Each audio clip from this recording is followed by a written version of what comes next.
नमस्ते दोस्तों, ये class 10th SST pot history की ऑडियो है। आप इस ऑडियो को ध्यान से सुनिए और अगर आपके पास नोट्स नहीं है तो चिंता करने की कोई बात नहीं है। हम आपको एक रिवीजन बुक का पीडीएफ दे रहे हैं जिसका लिंक डिस्क्रिप्शन में दिया गया है। आप वहां से पीडीएफ को आसानी से डाउनलोड कर सकते हैं। और हाँ, आप इस ऑडियो को सुनकर और एक बार पीडीएफ को पढ़ लेंगे तो पूरा चैप्टर एकदम अच्छे से समझ आ जाएगा। है ना कमाल की बात? तो देर किस बात की, अभी सुनिए और पढ़िए और अपनी तैयारी को एक नए लेवल पर ले जाए। बच्चों सोचो, आज की दुनिया कितनी कनेक्टेड है। हम एक ही क्लिक में किसी भी कोने से सामान मंगवा सकते हैं, कोई भी इंफॉर्मेशन हासिल कर सकते हैं और अलग अलग कल्चर्स को एक्सप्लोर कर सकते हैं। लेकिन क्या आप जानते हैं कि ऐसा हमेशा से नहीं था? इस chapter the making of the global world में हम जानेंगे कि कैसे ये दुनिया धीरे धीरे एक ग्लोबल विलेज बनी। हम देखेंगे कि कैसे एंशिएंट ट्रेड रूट्स ने पहले पहल लोगों को आपस में जोड़ा, फिर इंडस्ट्रियल रेवोल्यूशन ने पूरी इकोनॉमी को बदल दिया, फिर दो विश्व युद्धों के बीच की इकोनॉमी और उनके बाद दुनिया को फिर से खड़ा करने की कोशिश। ये सारी कहानियां इस चैप्टर में हैं। तैयार हो? चलो इस जर्नी में चलते हैं और समझते हैं कि कैसे दुनिया ग्लोबल बनी और आज जो कनेक्शंस हैं उनकी शुरुआत कैसे हुई। बच्चों, अब हम शुरू करने जा रहे हैं एक नया topic, the pre modern world.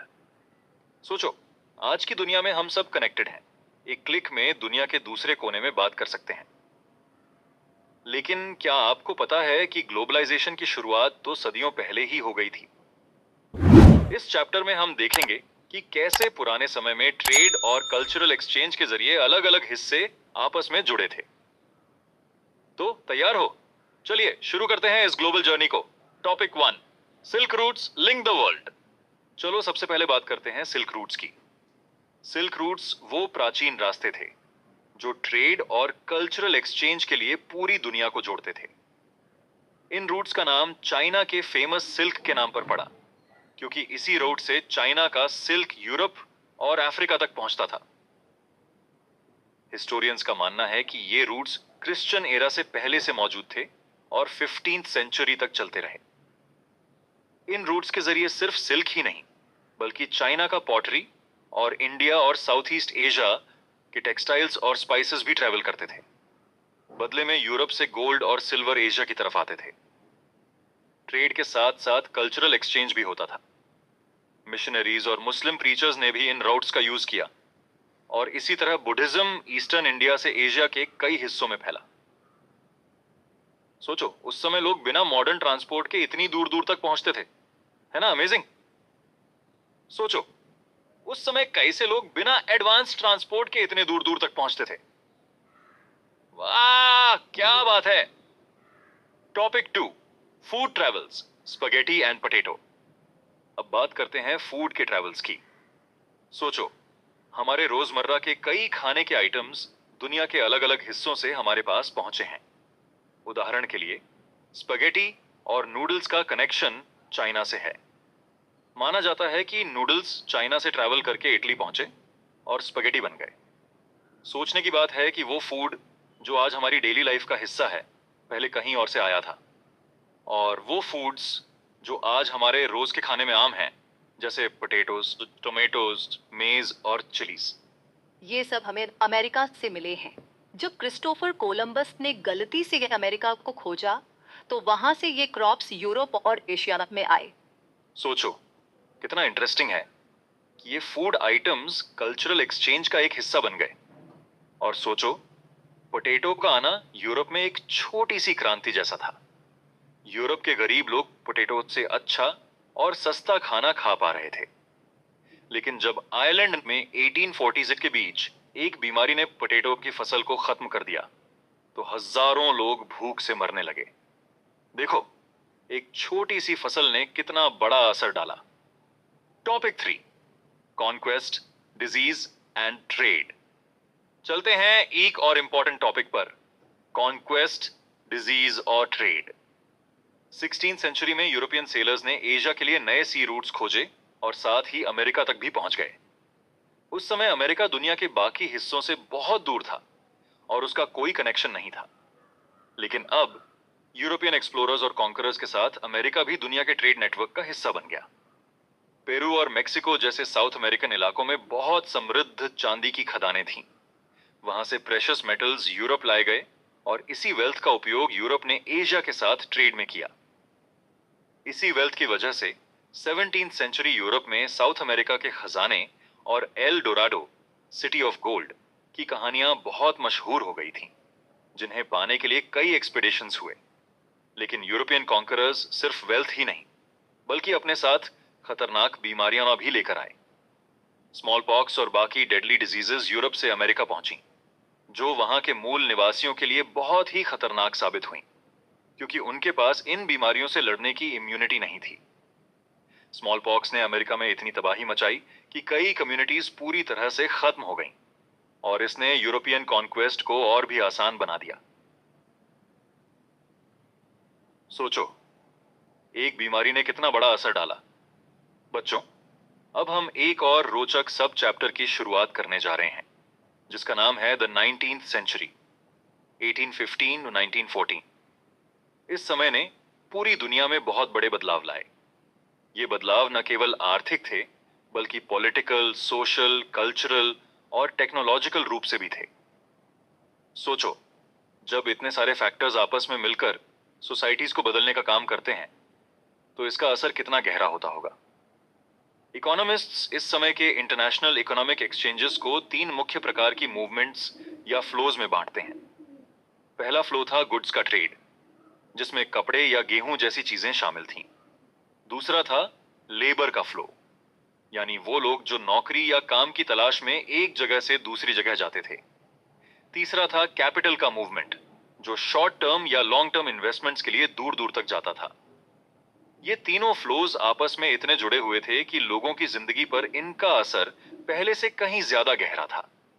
हालांकि कभी कभी ये कनेक्शंस टूट भी जाते थे, जैसे कि लेबर माइग्रेशन, जो कई बार गुड्स या कैपिटल फ्लोज जितना आसान नहीं होता था। लेकिन जब हम इन तीनों फ्लोज को एक साथ समझते हैं, तो हम 19वीं सदी की वर्ल्ड इकोनॉमी को बेहतर तरीके से समझ पाते हैं। तो चलिए अब हम डाइव करते हैं इस फैसिनेटिंग जर्नी में और देखते हैं कैसे 19वीं सदी में एक ग्लोबल इकोनॉमी का रूप बना। Topic 1, a world economy takes shape. यह हिस्सा हमें समझने में मदद करेगा कि 19th सेंचुरी में फूड प्रोडक्शन और कंजम्पशन कैसे बदला और इसका ग्लोबल इकोनॉमी पर क्या असर हुआ। तो सबसे पहले जानते हैं कि उस समय ब्रिटेन में फूड प्रोडक्शन का क्या हाल था। शुरू में ज्यादातर देशों की कोशिश रहती थी कि वे अपने खाने पीने की चीजों में सेल्फ सफिशिएंट रहें। लेकिन सोचो, 19th सेंचुरी ब्रिटेन में सेल्फ सफिशिएंसी का मतलब था लो लिविंग स्टैंडर्ड्स और सोशल कॉन्फ्लिक्ट्स। क्यों? चलिए समझते हैं। पॉपुलेशन ग्रोथ और फूड डिमांड। 18th सेंचुरी के आखिर में ब्रिटेन की पॉपुलेशन तेजी से बढ़ने लगी थी। अर्बन सेंटर्स ग्रो कर रहे थे, इंडस्ट्रीज भी एक्सपैंड हो रही थीं और इसी के चलते फूड ग्रेन्स की डिमांड बढ़ने लगी। लैंडेड ग्रुप्स ने गवर्नमेंट पर दबाव डालकर कॉर्न का इंपोर्ट रिस्ट्रिक्ट कराया। इसे कॉर्न लॉज कहा गया, जिससे हाई फूड प्राइसेस की वजह से लोग परेशान हो गए। इंडस्ट्रियलिस्ट्स और अर्बन ड्वेलर्स ने गवर्नमेंट को फोर्स किया कि कॉर्न लॉज को हटा दिया जाए। कॉर्न लॉज अबॉलिश होने के बाद जब कॉर्न लॉज हटा दिए गए, तो ब्रिटेन में बाहर से सस्ता अनाज इंपोर्ट किया जाने लगा। इससे ब्रिटिश एग्रीकल्चर पर प्रेशर पड़ा, क्योंकि वे सस्ते इंपोर्ट्स का मुकाबला नहीं कर सकते थे। कई लोग जॉबलेस हो गए और बहुत से लोग सिटीज की ओर या फिर ओवरसीज माइग्रेट करने लगे। माइग्रेशन और ग्लोबल इकोनॉमी 19th सेंचुरी में करीब 50 मिलियन लोग यूरोप से अमेरिका और ऑस्ट्रेलिया माइग्रेट कर गए। सोचो, इतनी बड़ी संख्या में लोग अपना घर छोड़कर बेटर फ्यूचर की तलाश में निकल पड़े। कैपिटल फ्लो और लेबर डिमांड के चलते यह माइग्रेशन और बढ़ा। बच्चों, अब हम बात करते हैं कि 1819 तक दुनिया में एक ग्लोबल एग्रीकल्चरल इकोनॉमी कैसे डेवलप हुई। ये इकोनॉमी कॉम्प्लेक्स चेंजेस जैसे labour movement patterns, capital flows, ecology और टेक्नोलॉजी के साथ आई। अब फूड किसी पास के गांव या टाउन से नहीं आता था, बल्कि हजारों माइल्स दूर से आता था। पेजेंट्स अपने खेतों में खुद खेती नहीं करते थे, बल्कि नए एग्रीकल्चरल वर्कर्स, जो शायद हाल ही में आए हों, बड़े फार्म्स पर काम करते थे, जो कुछ ही समय पहले जंगल हुआ करते थे। यह फूड रेलवे के जरिए ट्रांसपोर्ट होता था, जो इसी पर्पस के लिए बनाई गई थी, और शिप्स के जरिए, जिन्हें उन दिनों में सदर्न यूरोप, एशिया, अफ्रीका और कैरिबियन के लो पेड वर्कर्स चलाते थे। कुछ ऐसे बदलावों की झलक हमें अपने घर के पास वेस्ट पंजाब में भी देखने को मिली। ब्रिटिश इंडियन गवर्नमेंट ने वहां पर एक इरिगेशन कैनाल नेटवर्क बनाया, जिससे semi desert areas fertile agricultural lands में बदल गए। इन लैंड्स पर दूसरे पार्ट्स ऑफ पंजाब से आए हुए पेजेंट्स बस गए। फूड प्रोडक्शन का ये एग्जाम्पल तो बस शुरुआत है। कॉटन की कल्टीवेशन ने ब्रिटिश टेक्सटाइल मिल्स के लिए वर्ल्ड भर में एक्सपेंशन देखी। इसी तरह रबर का प्रोडक्शन बढ़ा। सन 1820 से 1914 के बीच कमोडिटीज की प्रोडक्शन में रैपिड ग्रोथ हुई और वर्ल्ड ट्रेड 25 से 40 गुना तक बढ़ा। इस ट्रेड का करीब 60% हिस्सा प्राइमरी प्रोडक्ट्स जैसे वीट, कॉटन और मिनरल्स, कोल थे। है ना मजेदार? ग्लोबल इकोनॉमी का यह फेज बताता है कि कैसे कमोडिटीज और एग्रीकल्चरल प्रोडक्ट्स ने दुनिया को आपस में जोड़ा। Topic 2, role of technology. सोचो, अगर रेलवेज, स्टीमशिप्स और टेलीग्राफ जैसी इन्वेंशंस ना होती, तो क्या 19th सेंचुरी की इकोनॉमी और सोसाइटी वैसी होती जैसी हम जानते हैं? बिल्कुल नहीं। ये इन्वेंशंस उस समय के सबसे जरूरी एडवांसमेंट्स में से थे, जिनके बिना उस सेंचुरी की तस्वीर अधूरी है। लेकिन एक इंटरेस्टिंग बात यह है कि ये टेक्नोलॉजिकल एडवांसमेंट्स अक्सर बड़े सोशल, पॉलिटिकल और इकोनॉमिक फैक्टर्स की वजह से हुई। जैसे कॉलोनाइजेशन ने ट्रांसपोर्टेशन में नए इन्वेस्टमेंट्स और इंप्रूवमेंट्स को बढ़ावा दिया। फास्टर रेलवेज, हल्के वैगन्स और बड़े शिप्स ने फूड आइटम्स को दूर दराज के फार्म से मार्केट्स तक तेजी से और सस्ते में पहुंचाना मुमकिन बनाया। सोचो, ये सब कैसे कनेक्टेड था? टेक्नोलॉजी का कमाल देखो। Example of meat trade. अब हम देखते हैं मीट ट्रेड का एग्जाम्पल, जो इस प्रोसेस को समझने के लिए परफेक्ट है। सोचो, उस वक्त क्या होता होगा जब 1870s से पहले अमेरिका से यूरोप तक जानवरों को लाइव शिप किया जाता था। लेकिन लाइव एनिमल शिप करने से काफी दिक्कतें होती थीं। स्पेस का ज्यादा इस्तेमाल, जानवरों का बीमार होना या मर जाना। समझे बच्चों? इसीलिए मीट एक लग्जरी बन गया था और यूरोपियन गरीबों की पहुंच से बाहर था। फिर आई एक game changing technology, refrigerated ships. इस इन्वेंशन ने पेरिशेबल फूड्स जैसे मीट को लॉन्ग डिस्टेंसेस तक ट्रांसपोर्ट करना आसान बना दिया। अब जानवरों को अमेरिका, ऑस्ट्रेलिया या न्यूजीलैंड में ही स्लॉटर किया जाता और यूरोप तक फ्रोजन मीट के रूप में भेजा जाता। देखो, इससे क्या फायदा हुआ? इससे शिपिंग कॉस्ट कम हुई और मीट के प्राइसेस यूरोप में घट गए। अब यूरोपियन गरीब भी ब्रेड और पोटैटोज के साथ मीट एंड कभी-कभी बटर और एग्स भी एंजॉय कर सकते थे। है ना अमेजिंग? ये बेटर लिविंग कंडीशंस ने कंट्री के अंदर सोशल पीस को बढ़ावा दिया और इंपीरियलिज्म को भी सपोर्ट किया। Topic 3, late 19th century colonialism. 19th century के आखिरी दौर में ट्रेड काफी ज्यादा बढ़ गया था और मार्केट्स एक्सपैंड होने लगे थे। लेकिन ये पीरियड सिर्फ ट्रेड और प्रॉस्पेरिटी का ही नहीं था, बल्कि इसके कुछ डार्क साइड्स भी थे। जैसे जैसे ट्रेड और वर्ल्ड इकोनॉमी का एक्सपेंशन हुआ, दुनिया के कई हिस्सों में लोगों की फ्रीडम और उनकी रोजरी रोटी पर भी असर पड़ा। यूरोप के पावरफुल कंट्रीज ने अपने कॉलोनीज को एक्सपैंड करना शुरू कर दिया। आप मैप पर अफ्रीका देखो। कुछ कंट्रीज की बाउंड्रीज ऐसे लगती हैं जैसे रूलर से खींची गई हो। ऐसा क्यों?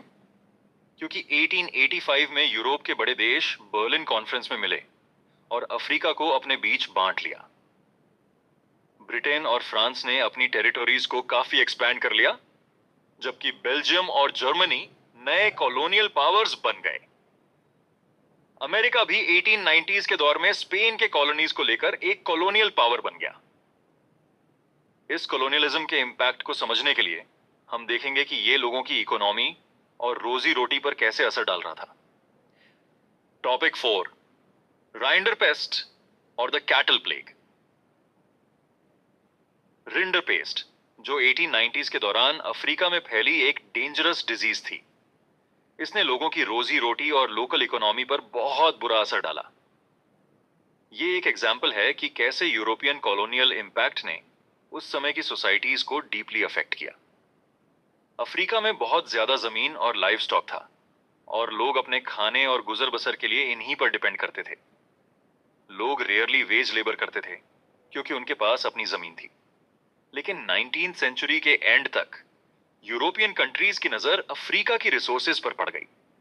उन्होंने यहां कॉलोनीज बनाकर प्लांटेशंस और माइंस डेवलप करना शुरू किया ताकि क्रॉप्स और मिनरल्स को यूरोप भेजा जा सके।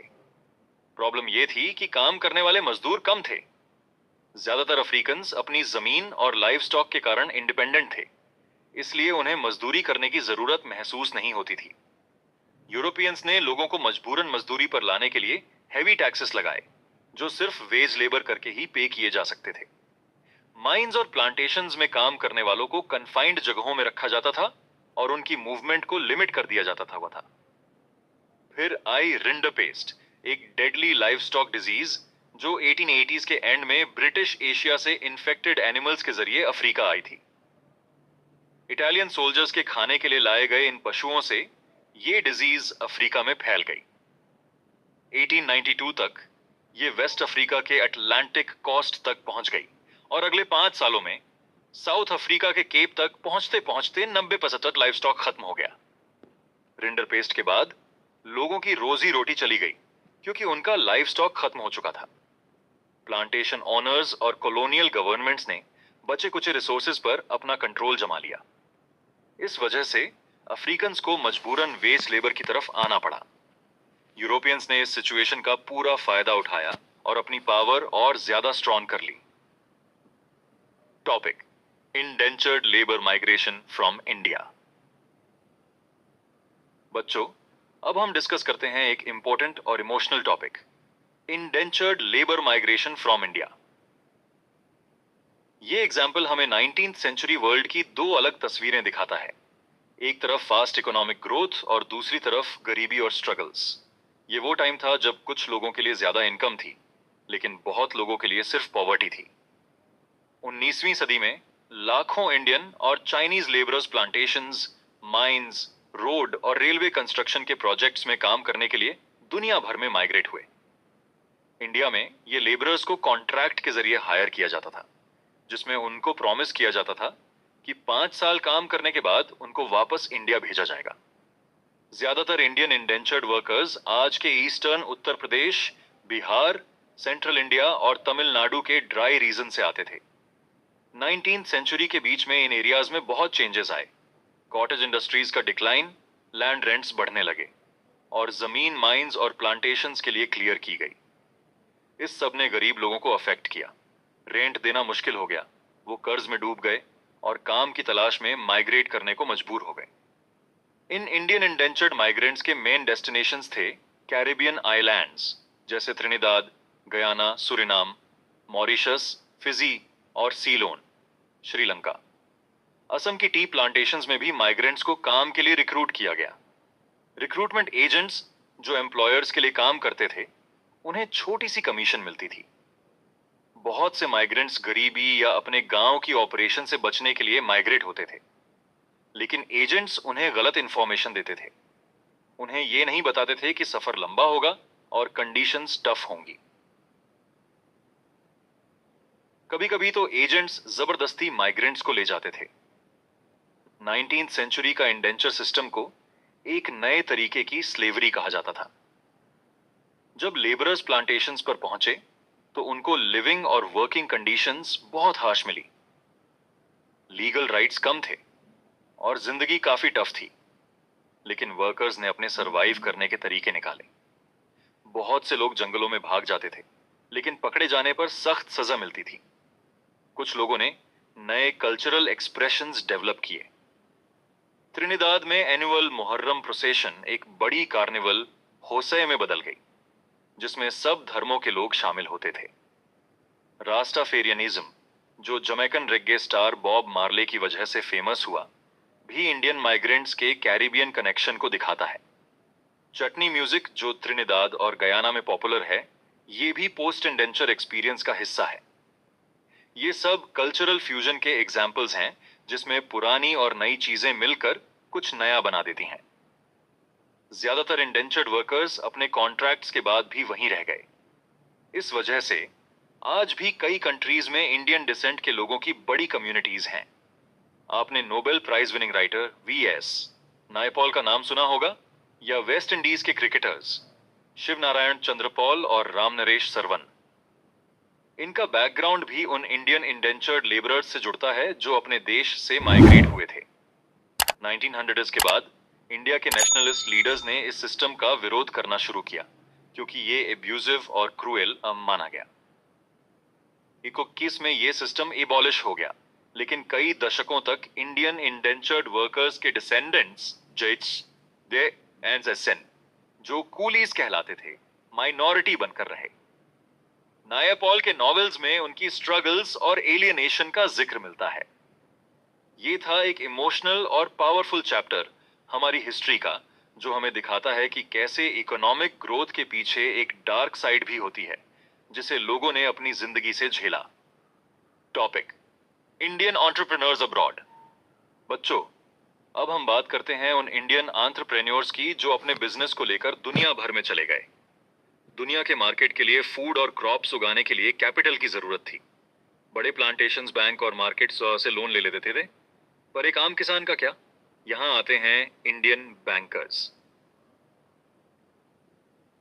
क्या आपने शिकारीपुरी श्रोफ्स और नट्टुकोट्टई चेट्टियार्स के बारे में सुना है?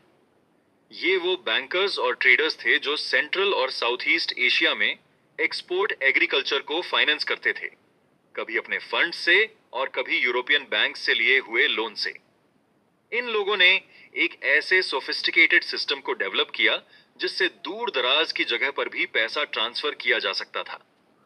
इसके साथ ही इन्होंने अपनी इंडिजिनस कॉर्पोरेट ऑर्गेनाइजेशन का भी विकास किया। इंडियन ट्रेडर्स और मनी लेंडर्स ने यूरोपियन कॉलोनाइजर्स का अफ्रीका तक पीछा किया, लेकिन हैदराबादी सिंधी ट्रेडर्स ने यूरोपियन कॉलोनीज के परे तक अपनी बिजनेस वेंचर्स को बढ़ाया। 1860s से ही इन ट्रेडर्स ने दुनिया के बिजी पोर्ट्स पर अपने एम्पोरिया एस्टेब्लिश किए, जहां वो लोकल और इंपोर्टेड आइटम्स टूरिस्ट्स को बेचते थे। ये टूरिस्ट्स की संख्या भी बढ़ती गई क्योंकि नए और आरामदायक पैसेंजर शिप्स की वजह से सफर करना आसान हो गया था। Topic: Indian trade, colonialism and the global system. बच्चों, अब हम बात करते हैं इंडियन ट्रेड और कॉलोनियलिज्म की और कैसे इसने ग्लोबल सिस्टम को शेप किया। पहले के जमाने में इंडिया से फाइन कॉटन यूरोप एक्सपोर्ट होता था, लेकिन जब इंडस्ट्रियलाइजेशन शुरू हुआ तो ब्रिटिश कॉटन मैन्युफैक्चरर्स ने अपना प्रोडक्शन बढ़ाया। इंडस्ट्रियलिस्ट्स ने अपनी सरकार पर प्रेशर डाला कि कॉटन इंपोर्ट्स को कंट्रोल करें और लोकल इंडस्ट्रीज को प्रोटेक्ट करें। इसके लिए ब्रिटेन में क्लॉथ इंपोर्ट्स पर टैरिफ्स लगाए गए, जिसके कारण फाइन इंडियन कॉटन का एक्सपोर्ट धीरे धीरे कम होता गया। 1800 के आसपास इंडियन कॉटन टेक्सटाइल एक्सपोर्ट्स का शेयर 30% था, लेकिन 1815 तक ये 15% पर आ गया। 1870s तक ये शेयर सिर्फ 3% से भी कम हो गया। अब सवाल आता है कि फिर इंडिया क्या एक्सपोर्ट करता था? तो जवाब है रॉ मटेरियल्स। 1812 से लेकर 1871 तक रॉ कॉटन एक्सपोर्ट्स का शेयर 5% से बढ़कर 35% हो गया। इंडिगो, जो कपड़ों को रंगने के लिए इस्तेमाल होता था, भी एक इंपॉर्टेंट एक्सपोर्ट आइटम था। आपको याद होगा कि पिछले साल हमने पढ़ा था कि 1820s के बाद चाइना के लिए अफीम शिपमेंट्स इंडिया के सबसे बड़े एक्सपोर्ट्स बन गए थे। ब्रिटिश इंडिया में अफीम उगाते थे और उसे चाइना एक्सपोर्ट करके जो पैसा मिलता, उससे अपनी चाय और चाइना से आने वाले इंपोर्ट्स का पेमेंट करते। ये एक तरीके का ट्रेड सरप्लस था जो ब्रिटेन को इंडिया के साथ था। 19th सेंचुरी में ब्रिटिश मैन्युफैक्चर्ड गुड्स ने इंडियन मार्केट को फ्लड कर दिया। फूड ग्रेन्स और रॉ मटेरियल्स का एक्सपोर्ट इंडिया से ब्रिटेन और दुनिया के दूसरे हिस्सों में बढ़ गया, लेकिन जो वैल्यू ब्रिटिश एक्सपोर्ट्स की इंडिया आई थी वो ज्यादा थी compare to British imports from India. इसीलिए ब्रिटेन के पास इंडिया के साथ ट्रेड सरप्लस होता था। इस सरप्लस का उपयोग वे दूसरे देशों के साथ अपने ट्रेड डेफिसिट्स को बैलेंस करने में करते थे। ऐसे ही मल्टीलैटरल सेटलमेंट सिस्टम काम करता है, जिसमें एक देश का डेफिसिट दूसरे देश के सरप्लस से कवर होता है। इंडिया ने ब्रिटेन की ट्रेड डेफिसिट्स को बैलेंस करने में एक इंपॉर्टेंट रोल प्ले किया, जो ग्लोबल इकोनॉमी में उस वक्त बहुत सिग्निफिकेंट था। ब्रिटेन का यह ट्रेड सरप्लस इंडिया से आने वाले पैसों से उनके होम चार्जेस को भी कवर करता था। होम चार्जेस में ब्रिटिश ऑफिशियल्स और ट्रेडर्स के प्राइवेट रेमिटेंसेस, इंडिया के एक्सटर्नल डेट पर interest payments on British officials की पेंशन्स शामिल थीं। हेलो बच्चों, आज हम शुरू करने वाले हैं एक नया chapter, the inter war economy. ये चैप्टर हमें बताता है कि कैसे पहली वर्ल्ड वॉर के बाद दुनिया एक बड़े क्राइसिस में चली गई, जो अगले 30 सालों तक चला। इस दौरान पूरी दुनिया ने इकोनॉमिक और पॉलिटिकल इंस्टेबिलिटी का सामना किया, जो आखिर में एक और विनाशकारी जंग, सेकेंड वर्ल्ड वॉर, का कारण बनी। तो चलिए इस फैसिनेटिंग जर्नी को एक्सप्लोर करते हैं और समझते हैं कि इस समय दुनिया में क्या क्या बदलाव आए। Topic 1, war time transformations. First world war, जो 1914 में शुरू हुई, दो पावर ब्लॉक्स के बीच लड़ी गई थी। एक तरफ थे एलाइज, ब्रिटेन, फ्रांस और रूस, बाद में यूएस भी शामिल हो गया, और दूसरी तरफ थे central powers, Germany, Austria Hungary और ऑटोमन टर्की। जब अगस्त 1914 में यह युद्ध शुरू हुई, तब लोगों ने सोचा था कि क्रिसमस तक यह खत्म हो जाएगी, लेकिन यह जंग 4 साल से ज्यादा चली। यह पहली बार था जब दुनिया ने एक इंडस्ट्रियल वॉर देखा। मॉडर्न इंडस्ट्री की सबसे एडवांस्ड पावर्स ने इस युद्ध में अपने सबसे डिस्ट्रक्टिव वेपन्स का इस्तेमाल किया। मशीन गन्स, टैंक्स, एयरक्राफ्ट्स और केमिकल वेपन्स। सोचो, इस स्केल पर लड़ी गई युद्ध में दुनिया भर से कई सोल्जर्स को शिप और ट्रेन्स के जरिए बैटलफील्ड्स तक ले जाया गया। इस युद्ध का अंजाम 9 मिलियन लोगों की मौत और 20 मिलियन लोग घायल। इंडस्ट्रियल एज के पहले इतनी बड़ी तबाही सोचना भी मुश्किल था। ज्यादातर मरने वालों में वर्किंग एज के आदमी थे, जिसके कारण यूरोप की एबल बॉडीड वर्कफोर्स में कमी हो गई। परिवारों की इनकम गिर गई क्योंकि घर के कमाने वाले कम हो गए। युद्ध के दौरान इंडस्ट्रीज को वॉर रिलेटेड गुड्स बनाने के लिए रिस्ट्रक्चर किया गया। पूरी सोसाइटीज को भी रीऑर्गेनाइज किया गया। जहां पहले सिर्फ मर्दों से उम्मीद थी कि वो काम करें, वहां अब औरतों ने आगे बढ़कर वो काम किया जो पहले उनसे एक्सपेक्ट नहीं किया जाता था। यह युद्ध केवल बैटलफील्ड पर नहीं लड़ी गई थी, इसने कुछ बड़ी इकोनॉमिक पावर्स के बीच के इकोनॉमिक लिंक्स को तोड़ दिया, जो अब अपने खर्चे पूरे करने के लिए एक दूसरे से लड़ रहे थे। ब्रिटेन ने यूएस के बैंक्स और यूएस की पब्लिक से बड़े पैमाने पर पैसे उधार लिए। इस तरह यूएस एक इंटरनेशनल डेब्टर से इंटरनेशनल क्रेडिटर बन गया। युद्ध के अंत तक यूएस के सिटीजन्स के पास बाहर के मुल्कों के ज्यादा एसेट्स थे, जितने फॉरेन गवर्नमेंट्स और सिटीजन्स के पास यूएस में नहीं थे। Topic 2, post war recovery. अब हम बात करते हैं पोस्ट वॉर रिकवरी की। पहली वर्ल्ड वॉर के बाद का इकोनॉमिक रिकवरी पीरियड आसान नहीं था। ब्रिटेन, जो वॉर से पहले दुनिया की लीडिंग इकोनॉमी थी, एक बड़े क्राइसिस में आ गई। जब ब्रिटेन वॉर में बिजी था, इंडिया और जापान जैसे देशों की इंडस्ट्रीज ने काफी प्रोग्रेस की। वॉर के बाद ब्रिटेन को इंडियन मार्केट में अपनी पहले वाली पोजीशन वापस पाने और जापान से कंपटीशन करने में काफी मुश्किल हुई। और ये सभी नहीं, वॉर के खर्च को संभालने के लिए ब्रिटेन ने यूएस से काफी पैसे उधार लिए थे। इसका मतलब यह था कि वॉर खत्म होते ही ब्रिटेन के पास बहुत ज्यादा एक्सटर्नल डेब्ट्स हो गए थे। वॉर के वक्त इकोनॉमिक बूम आया, जिससे डिमांड, प्रोडक्शन और एम्प्लॉयमेंट बढ़ गए। लेकिन जब वॉर खत्म हुआ तो प्रोडक्शन घट गया और एम्प्लॉयमेंट बढ़ गया। गवर्नमेंट ने वॉर के खर्चों को कम करने की कोशिश की, ताकि पीस टाइम रेवेन्यूज के साथ सब कुछ मैनेज हो सके। इस वजह से काफी जॉब लॉसेस हुए। सोचो, 1921 में हर 5 ब्रिटिश वर्कर्स में से एक अनएम्प्लॉयड था। ये सब देखकर लोगों में काफी एंजाइटी और अनसर्टेनिटी आ गई, और ये पोस्ट वॉर पीरियड का एक हिस्सा बन गया।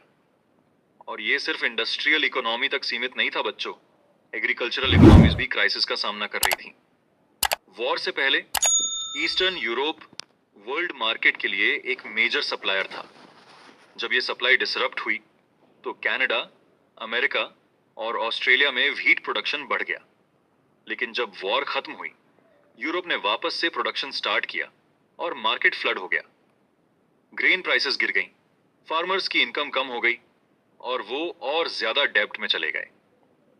Topic 3, rise of mass production and consumption. हम देखेंगे कि वर्ल्ड वॉर के बाद यूएस इकोनॉमी कैसे रिकवर हुई और मास प्रोडक्शन का क्या रोल था इस रिकवरी में। वॉर के बाद यूएस की इकोनॉमी जल्दी ही अपनी रफ्तार पकड़ गई और 1920s में एक नया फीचर डेवलप हुआ, मास प्रोडक्शन। एक बहुत ही फेमस नाम जो मास प्रोडक्शन के साथ जुड़ा है वो है car manufacturer Henry Ford. Henry Ford ने असेंबली लाइन का कॉन्सेप्ट अपनी कार फैक्ट्री में इंट्रोड्यूस किया। यह आइडिया उन्होंने शिकागो के एक स्लॉटर हाउस से लिया, जहां बचर एक कन्वेयर बेल्ट के जरिए एनिमल्स को एक के बाद एक पार्ट बाय पार्ट प्रोसेस करते थे। फोर्ड ने सोचा कि अगर इसी कॉन्सेप्ट को अपनी कार फैक्ट्री में लगाया जाए तो कार्स को जल्दी और इफिशिएंटली प्रोड्यूस किया जा सकता है। असेंबली लाइन का मतलब था कि हर वर्कर एक स्पेसिफिक पार्ट को फिट करता और यह प्रोसेस बार बार रिपीट होता रहता। इस मेथड के जरिए टी मॉडल फोर्ड सिर्फ 3 मिनट में असेंबली लाइन से निकलकर रेडी होती थी, जो कि पहले के मेथड से काफी फास्ट था। यह दुनिया की पहली मास प्रोड्यूस्ड कार थी। लेकिन शुरू में वर्कर्स के लिए यह असेंबली लाइन पर काम करना काफी स्ट्रेसफुल हो गया, क्योंकि उन्हें एक फिक्स्ड पेस पर काम करना पड़ता था। 1914 में फोर्ड ने अपनी वर्कर्स की सैलरी डबल करके $5 पर डे कर दी और साथ ही ट्रेड यूनियंस को फैक्ट्री से बैन कर दिया। फोर्ड ने इस डिसीजन को अपना बेस्ट कॉस्ट कटिंग डिसीजन कहा, क्योंकि इससे प्रोडक्टिविटी बढ़ी। यह इंडस्ट्रियल प्रैक्टिसेस जल्दी ही यूएस में फैल गईं और यूरोप तक भी पहुंच गईं। मास प्रोडक्शन के जरिए गुड्स की कॉस्ट कम हुई और वर्कर्स की वेजेस बढ़ने लगीं। इस वजह से कार्स जैसे ड्यूरेबल कंज्यूमर गुड्स लोग खरीदने लग गए। 1919 में कार प्रोडक्शन यूएस में 2 मिलियन थी, जो 1929 तक बढ़कर 5 मिलियन हो गई। 1920s का दशक हाउसिंग और कंज्यूमर बूम का था। लोन के जरिए लोग घर खरीद रहे थे और हाउस होल्ड गुड्स का डिमांड भी बढ़ रहा था। यह सब मिलकर हायर एम्प्लॉयमेंट और इनकम्स को प्रमोट कर रहा था। 1923 तक यूएस ने अपनी कैपिटल एक्सपोर्ट करनी शुरू कर दी और दुनिया का सबसे बड़ा लेंडर बन गया। इस वजह से यूरोप का रिकवरी प्रोसेस भी बूस्ट हुआ रे। लेकिन यह सब 1929 में खत्म हो गया, जब दुनिया एक डिप्रेशन में चली गई, जो पहले कभी नहीं देखा गया था। तो बच्चों, ये था मास प्रोडक्शन की कहानी, जो यूएस इकोनॉमी को बदलने में एक सिक्के के रे एक सिग्निफिकेंट रोल प्ले करती है। Topic 4, the great depression. हम बात करने वाले हैं एक ऐसे आर्थिक संकट की जो दुनिया भर में महसूस किया गया, द ग्रेट डिप्रेशन। ये इकोनॉमिक क्राइसिस 1929 के आसपास शुरू हुआ और 1930s के मध्य तक चला। इस पीरियड में दुनिया के ज्यादातर हिस्सों में प्रोडक्शन, एम्प्लॉयमेंट, इनकम और ट्रेड में भयानक गिरावट देखी गई। सबसे ज्यादा इंपैक्ट एग्रीकल्चरल रीजन और कम्युनिटीज पर पड़ा, क्योंकि एग्रीकल्चरल प्राइसेस में गिरावट ज्यादा थी, जो इंडस्ट्रियल गुड्स के मुकाबले ज्यादा समय तक रही। डिप्रेशन के कारण कई फैक्टर्स थे। सबसे पहले एग्रीकल्चरल ओवर प्रोडक्शन एक बड़ी समस्या बनी रही। जब प्राइसेस गिरी और एग्रीकल्चरल इनकम्स कम हुई, किसानों ने अपनी इनकम को बचाने के लिए मार्केट में ज्यादा से ज्यादा प्रोड्यूस बेचने की कोशिश की, जिससे ग्लट और बढ़ गया और प्राइसेस और नीचे गिर गई। खेत की पैदावार बिक नहीं पाई और बेकार चली गई। दूसरा कारण 1920 के बीच का फाइनेंशियल सिस्टम था। उस समय कई देशों ने अपनी इन्वेस्टमेंट्स यूएस से लिए गए लोन के जरिए फाइनेंस की। जब इकोनॉमी अच्छी चल रही थी, तब यह लोन लेना आसान था। लेकिन जैसे ही सिचुएशन बिगड़नी शुरू हुई, यूएस लेंडर्स ने पैसे वापस लेने शुरू कर दिए। 1928 के पहले आधे में ही ओवरसीज लोन $1 बिलियन से ज्यादा थे। एक साल बाद यह अमाउंट 1/4 तक गिर गया। जितने भी देश यूएस लोन पर डिपेंडेंट थे, उन्हें अब बड़े संकट का सामना करना पड़ा। यूएस के लोन वापस लेने के कारण दुनिया के कई हिस्सों में अलग अलग तरीकों से इंपैक्ट पड़ा। यूरोप में कई बड़ी बैंक्स फेल हो गईं और ब्रिटिश पाउंड जैसी करेंसीज गिर गईं। लैटिन अमेरिका और दूसरे रीजन में रॉ मटेरियल प्राइसेस गिरने लगे और इकोनॉमी और भी संकट में आ गई। यूएस ने अपनी इकोनॉमी को बचाने के लिए इंपोर्ट ड्यूटीज डबल कर दी, जिससे वर्ल्ड ट्रेड पर एक और झटका लगा। यूएस खुद भी डिप्रेशन से सबसे ज्यादा प्रभावित देश था। प्राइसेस गिरने और डिप्रेशन के आने के कारण लेंडिंग और क्रेडिट सिस्टम टूट गया। फार्म्स अपनी पैदावार बेच नहीं पाए, हाउसहोल्ड्स की इनकम खत्म हो गई और कई बिजनेस बंद हो गए। 1933 तक 4000 से ज्यादा बैंक्स कोलैप्स हो चुकी थीं और 1929 ऐसी 1932 के बीच एक गाजा 10,000 कंपनियां बंद हो गई थीं। 1935 तक कुछ सुधार देखने को मिला, लेकिन इस डिप्रेशन के असर society, politics and international relations पर बहुत गहरे रहे। ये एक ऐसी इकोनॉमिक ट्रेजेडी थी जिसका असर लोगों की सोच पर लंबे समय तक रहा। Topic 5, India and the great depression. आज हम डिस्कस करेंगे कि ग्रेट डिप्रेशन का इंपैक्ट इंडिया पर कैसे पड़ा। ये डिप्रेशन ने दिखाया कि ग्लोबल इकोनॉमी कितनी इंटरकनेक्टेड हो चुकी थी, क्योंकि एक रीजन का संकट जल्दी ही दूसरी जगह तक पहुंच गया, लोगों की जिंदगियों, इकोनॉमीज और सोसाइटीज को अफेक्ट करते हुए। जैसे कि आपको याद होगा, 19th सेंचुरी में कॉलोनियल इंडिया एक एक्सपोर्टर था एग्रीकल्चरल गुड्स का और इंपोर्टर था मैन्युफैक्चर्ड गुड्स का। लेकिन ग्रेट डिप्रेशन आने के बाद इंडियन ट्रेड पर तुरंत प्रभाव पड़ा। 1928 से लेकर 1934 तक एक्सपोर्ट्स और इंपोर्ट्स लगभग आधे हो गए। इंटरनेशनल प्राइसेस गिरने के साथ इंडिया में भी प्राइसेस नीचे आ गईं। इस दौरान गेहूं की कीमतें इंडिया में 50% तक गिर गईं। पेजेंट्स और फार्मर्स अर्बन लोगों के मुकाबले ज्यादा प्रभावित हुए। एग्रीकल्चरल प्राइसेस बहुत तेजी से गिरी, लेकिन कॉलोनियल गवर्नमेंट ने रेवेन्यू डिमांड्स कम करने से मना कर दिया। जो फार्मर्स ग्लोबल मार्केट के लिए प्रोड्यूस करते थे, वे सबसे ज्यादा संकट में आ गए। एक उदाहरण हम बंगाल के जूट प्रोड्यूसर्स का ले सकते हैं। ये लोग रॉ जूट उगाते थे, जो एक्सपोर्ट के लिए गनी बैग्स बनाने में यूज होता था। लेकिन जब एक्सपोर्ट्स कोलैप्स हो गए, रॉ जूट की प्राइस 60% से ज्यादा गिर गई। फार्मर्स जो बेहतर समय की उम्मीद में लोन लेते थे, वे डेट में और भी ज्यादा फंस गए। बंगाल के जूट ग्रोअर्स की यह कहावत फेमस थी, और जूट उगाओ भाइयों, ज्यादा पैसे की उम्मीद में। लागत और कर्ज तुम्हारी उम्मीदों को तोड़ देंगे। जब तुम अपना सब कुछ खर्च कर दोगे और पैदावार जमीन से उठा लोगे, बाजार में 5 रुपए का भाव मिलेगा, वो भी घर बैठे बैठे। पूरे भारत में पेजेंट्स की इंडेटेडनेस बढ़ गई थी। उन्होंने अपनी सेविंग्स खर्च की, जमीन गिरवी रखी, और जो भी ज्वेलरी या प्रेशियस मेटल्स थे, उन्हें बेचना पड़ा अपने खर्च पूरे करने के लिए। इकोनॉमिस्ट जॉन मेनार्ड केन्स का मानना था कि इंडिया का gold exports global economic recovery में मददगार रहा, लेकिन इंडियन पेजेंट्स के लिए यह कुछ खास नहीं किया। रूरल इंडिया में अनरेस्ट का माहौल था, और इसी के बीच महात्मा गांधी ने 1931 में सिविल डिसोबीडियंस मूवमेंट लॉन्च किया।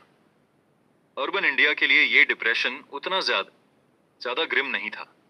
प्राइसेस गिरने की वजह से उन लोगों की कंडीशन बेहतर हो गई थी जो फिक्स्ड इनकम्स पर डिपेंडेंट थे, जैसे लैंड ओनर्स और सैलरीड एम्प्लॉइज। लेकिन इंडस्ट्रियल इन्वेस्टमेंट कम हो गया, क्योंकि गवर्नमेंट ने नेशनलिस्ट ओपिनियन के प्रेशर के कारण इंडस्ट्रीज को प्रोटेक्शन देने के लिए टैरिफ्स को कम कर दिया। हेलो बच्चों, आज हम शुरू करने जा रहे हैं एक नए सब चैप्टर के साथ, rebuilding a world economy, the post war era.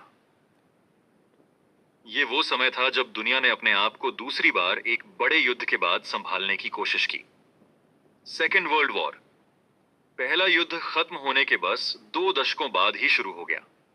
ये युद्ध एक्सिस पावर्स जैसे नाजी जर्मनी, जापान और इटली और allies Britain, France, Soviet union और यूएस के बीच लड़ा गया।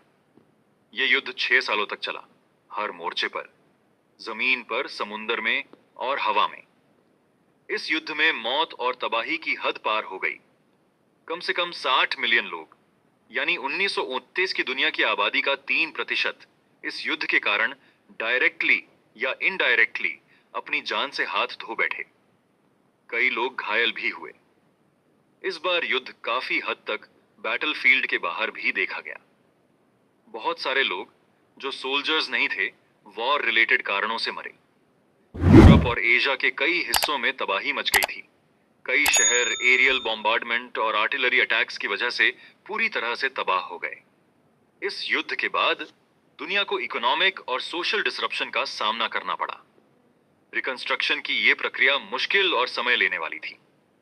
इस पोस्ट वॉर एरा में दो बड़े फैक्टर्स ने दुनिया के रिकंस्ट्रक्शन को आकार दिया। पहला, यूएस का उदय एक डोमिनेंट इकोनॉमिक, पॉलिटिकल और मिलिट्री पावर के रूप में।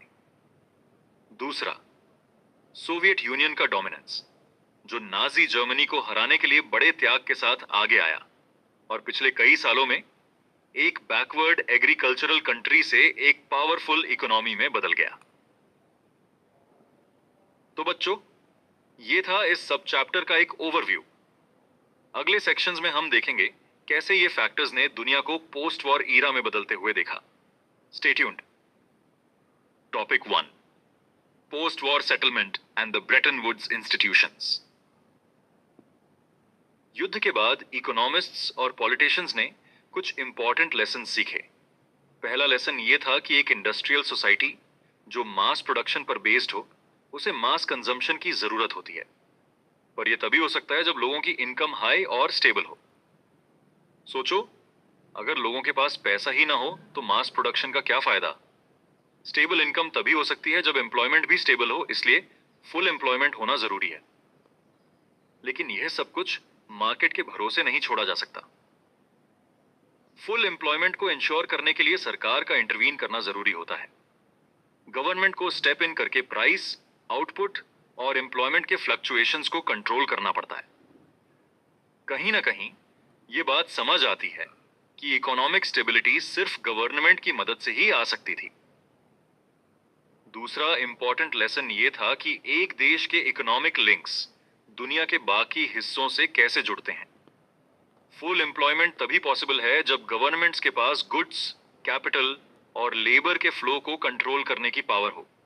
तो बच्चों, समझो कि यह post war international economic system का मेन एम था, इकोनॉमिक स्टेबिलिटी को मेंटेन करना और इंडस्ट्रियल वर्ल्ड में फुल एम्प्लॉयमेंट को इंश्योर करना। इसका फ्रेमवर्क जुलाई 1944 में United Nations monetary and financial conference में Bretton Woods, New Hampshire, USA में तय किया गया। वाह, क्या सोच थी उस टाइम की। इस कॉन्फ्रेंस में इंटरनेशनल मॉनेटरी फंड आईएमएफ का गठन किया गया ताकि मेंबर नेशंस के एक्सटर्नल सरप्लसेस और डेफिसिट्स का समाधान किया जा सके। साथ ही international bank for reconstruction and development, जिसे हम वर्ल्ड बैंक कहते हैं, को पोस्ट वॉर रिकंस्ट्रक्शन फाइनेंस करने के लिए एस्टैब्लिश किया गया। इन दोनों इंस्टीट्यूशंस को ब्रेटन वुड्स ट्विन्स कहा जाता है। आईएमएफ और वर्ल्ड बैंक ने अपने फाइनेंशियल ऑपरेशंस 1947 में शुरू किए। इंटरेस्टिंग बात यह है कि इन इंस्टीट्यूशंस में डिसीजन मेकिंग पावर ज्यादातर वेस्टर्न इंडस्ट्रियल कंट्रीज के पास थी। यूएस के पास आईएमएफ और वर्ल्ड बैंक के मेजर डिसीजंस पर वीटो पावर भी थी। सोचो, कितना बड़ा इन्फ्लुएंस। ये इंटरनेशनल मॉनेटरी सिस्टम करेंसीज को एक फिक्स्ड एक्सचेंज रेट पर मेंटेन करता था। उस टाइम पर नेशनल करेंसीज जैसे इंडियन रुपी को यूएस डॉलर से पेग किया गया और डॉलर को $35 पर आउंस गोल्ड के फिक्स्ड प्राइस पर रखा गया। वाह, यह था एक जबरदस्त सिस्टम जो पूरी ग्लोबल इकोनॉमी को पोस्ट वॉर ईरा में स्टेबिलिटी देने के लिए बनाया गया था। अगले टॉपिक में हम देखेंगे कि इन ब्रेटन वुड्स इंस्टीट्यूशंस का क्या इंपैक्ट रहा और कैसे ये इंस्टीट्यूशंस आगे बढ़े। स्टे ट्यून्ड बच्चों। Topic 2, the early post war years. Bretton Woods system के इंप्लीमेंटेशन के बाद ट्रेड और इनकम्स में ऐसी ग्रोथ देखी गई जो पहले कभी नहीं हुई थी। सोचो, 1950 से 1970 के बीच वर्ल्ड ट्रेड में हर साल 8% से ज्यादा की ग्रोथ हुई और इनकम्स लगभग 5% की रेट पर बढ़ती रहीं। क्या अमेजिंग प्रोग्रेस थी। इस ग्रोथ का सबसे इंप्रेसिव पार्ट यह था कि ये मोस्टली स्टेबल थी बिना ज्यादा फ्लक्चुएशंस के। इस समय के दौरान इंडस्ट्रियल कंट्रीज में अनएम्प्लॉयमेंट रेट भी 5% से कम रहा, जो अपने आप में एक बड़ा अचीवमेंट था।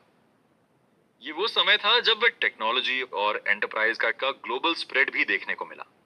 डेवलपिंग कंट्रीज तक भी अपने आप को एडवांस्ड इंडस्ट्रियल नेशंस के बराबर लाने की रेस में थीं।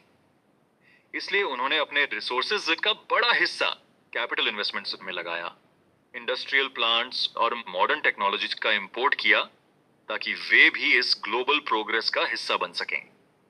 वाह, सोचो, यह वो दौर था जब पूरी दुनिया नए आयाम छू रही थी। अगले टॉपिक में हम देखेंगे कि इस पोस्ट वॉर ग्रोथ का लॉन्ग टर्म इंपैक्ट क्या रहा। Stay tuned. Topic 3, decolonisation and independence. सोचो, जब सेकेंड वर्ल्ड वॉर खत्म हुआ तो दुनिया के बहुत सारे हिस्सों पर अब भी यूरोपियन कॉलोनियल रूल का दबाव था।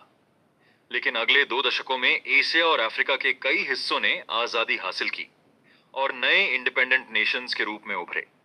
लेकिन क्या यह जर्नी इतनी आसान थी? बिल्कुल नहीं। ये नए देश गरीबी और रिसोर्सेज की कमी से जूझ रहे थे। उनकी इकोनॉमीज और सोसाइटीज पर कॉलोनियल रूल का बहुत गहरा असर था। आईएमएफ और वर्ल्ड बैंक जैसे संस्थान इंडस्ट्रियल कंट्रीज के लिए बने थे और ये नए आजाद देश के विकास की चुनौतियों को समझने में नाकाम रहे। लेकिन जैसे जैसे यूरोप और जापान की इकोनॉमीज फिर से मजबूत हुई, उन्होंने आईएमएफ और वर्ल्ड बैंक पर अपनी डिपेंडेंसी कम कर दी और 1950s के अंत तक इन संस्थानों ने अपना ध्यान डेवलपिंग कंट्रीज की तरफ मोड़ना शुरू किया। और सुनो, ये नए इंडिपेंडेंट कंट्रीज भी पहले वेस्टर्न एम्पायर्स का हिस्सा रहे थे। अब विडंबना यह थी कि अब वही देश जो पॉवर्टी से अपने लोगों को ऊपर उठाना चाहते थे, उन्हें अपने पुराने कॉलोनियल पावर्स के दबाव में चलने वाली इंटरनेशनल एजेंसीज का सामना करना पड़ा। देखा जाए तो डीकोलोनाइजेशन के कई सालों बाद भी पुराने कॉलोनियल पावर्स अपने हाथ में मिनरल्स और लैंड जैसे महत्वपूर्ण रिसोर्सेज का कंट्रोल रखे हुए थे। लार्ज कॉरपोरेशंस जैसे कि यूएस की बड़ी बड़ी कंपनियां भी अपने फायदे के लिए डेवलपिंग कंट्रीज के नेचुरल रिसोर्सेज को सस्ते में सुरक्षित करने में कामयाब रहीं। इस दौरान 1950s और 1960s में डेवलपिंग कंट्रीज को वेस्टर्न इकोनॉमीज की तेज ग्रोथ का ज्यादा फायदा नहीं मिला। इसलिए उन्होंने ग्रुप ऑफ 77 या G77 के नाम से एक ग्रुप बनाया ताकि वो एक नए इंटरनेशनल इकोनॉमिक ऑर्डर की डिमांड कर सके, जिसे कहा गया new international economic order, NIEO। इनका मकसद था कि उन्हें अपने नेचुरल रिसोर्सेज पर पूरा कंट्रोल मिले, डेवलपमेंट असिस्टेंस दी जाए, रॉ मटेरियल्स के लिए फेयर प्राइसेस मिले और उनकी मैन्युफैक्चर्ड गुड्स को डेवलप्ड मार्केट्स में एक्सेस मिल सके। Topic 4, end of Bretton Woods and the beginning of globalisation. सोचो, इतने सालों की स्टेडी ग्रोथ और स्टेबिलिटी के बाद भी पोस्ट वॉर वर्ल्ड में सब कुछ परफेक्ट नहीं था। 1960s से यूएस का ओवरसीज इन्वॉल्वमेंट बढ़ने लगा, जिससे यूएस की फाइनेंशियल स्ट्रेंथ और कॉम्पिटिटिव एज कमजोर पड़ गई। आखिरकार यूएस डॉलर की पोजीशन एक वर्ल्ड्स प्रिंसिपल करेंसी के रूप में हिल गई। गोल्ड के मुकाबले अपनी वैल्यू को मेंटेन नहीं कर पाया और इसी वजह से फिक्स्ड एक्सचेंज रेट्स का सिस्टम कोलैप्स हो गया। इसके बदले फ्लोटिंग एक्सचेंज रेट्स का नया सिस्टम इंट्रोड्यूस किया गया। वाह, क्या बदलाव था। 1970s के मध्य से इंटरनेशनल फाइनेंशियल सिस्टम में बड़े चेंजेस आए। पहले डेवलपिंग कंट्रीज इंटरनेशनल इंस्टीट्यूशन से लोन और डेवलपमेंट असिस्टेंस ले लेती थीं, लेकिन अब उन्हें वेस्टर्न कमर्शियल बैंक्स और प्राइवेट लेंडर्स से पैसे लेने पड़ते थे। इसने डेवलपिंग वर्ल्ड को डेट क्राइसिस में डाल दिया, इनकम कम हो गई और पॉवर्टी बढ़ गई, खासकर अफ्रीका और लैटिन अमेरिका में। इंडस्ट्रियल वर्ल्ड भी 1970s से लेकर 1990s तक अनएम्प्लॉयमेंट क्राइसिस से गुजरा और लेट 1970s के दौरान एमएनसीज ने लो वेज एशियन कंट्रीज में प्रोडक्शन शिफ्ट करना शुरू किया। चाइना, जो 1949 के रेवोल्यूशन के बाद पोस्ट वॉर वर्ल्ड इकोनॉमी से कटा हुआ था, अब नई इकोनॉमिक पॉलिसीज के साथ वापस आया। सोवियत यूनियन और ईस्टर्न यूरोप के कम्युनिज्म कोलैप्स के बाद भी कई देश फिर से वर्ल्ड इकोनॉमी का हिस्सा बन गए। वेजेस चाइना जैसे देशों में काफी कम थीं, इसीलिए यह फॉरेन एमएनसीज के लिए इन्वेस्टमेंट का अट्रैक्टिव पॉइंट बन गया। सोचो, आज हमारे आसपास जितने भी टीवीज, मोबाइल फोन्स, टॉयज देखते हैं, सब चाइना में ही क्यों बने होते हैं? यह लो कॉस्ट चाइनीज इकोनॉमी का जादू है। इंडस्ट्री का रिलोकेशन लो वेज कंट्रीज में होने लगा, जिससे ट्रेड और कैपिटल फ्लोज को बूस्ट मिला। पिछले 2 दशकों में दुनिया की इकोनॉमिक ज्योग्राफी काफी बदल गई। इंडिया, चाइना और ब्राजील जैसे देशों में रैपिड इकोनॉमिक ट्रांसफॉर्मेशन देखा गया। और इसी के साथ हमारा chapter rebuilding a world economy, the post war era यहीं खत्म होता है। मुझे उम्मीद है कि आपको यह जर्नी इंटरेस्टिंग लगी होगी। अगले चैप्टर में हम और भी नए टॉपिक्स एक्सप्लोर करेंगे। तब तक के लिए keep learning and stay curious.